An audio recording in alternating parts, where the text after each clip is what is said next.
Can you win this rook? White is winning here, but you must find the best moves, and first off, if you want to take the rook, you need to do two things. First, you need to separate black's king from the rook, because of course right now they are protecting it, and secondly, if you want to be in an actual winning position after you do capture, you need to make sure here that black cannot push and promote, or if they do promote, you can capture the queen.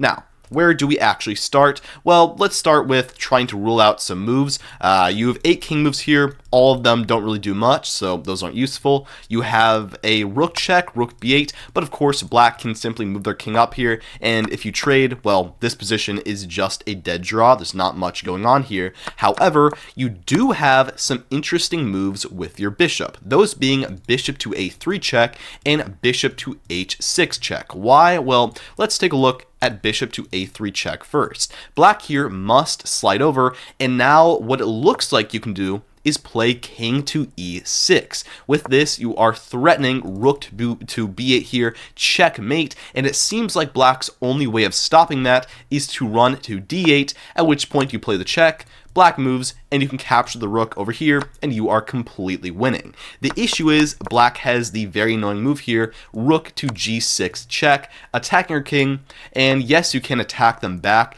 but once black gets control over the 6th rank like this, you're not going to be making any more progress here, and this is just a draw. So, bishop to a3 does not work, but what about bishop to a6? Well, here, after black moves over, you have a very nice move here, not king to e6 yet because of the same move here, rook to g6. However, you want to play bishop to g7, defended by the rook, and this move has one single purpose, and that is to prevent rook to g6, at which point king to e6 is now a very real threat, and black cannot really stop you. The only thing they can do is try to push and promote your pawn. Now, you're going to run to e6, once again threatening checkmate. Black's only way of stopping that here is king to d8, at which point you play rook to b8 check, skewering them. Black moves their king here, and you have one last critical move here. You do not want to capture just yet, because yes, you win the rook,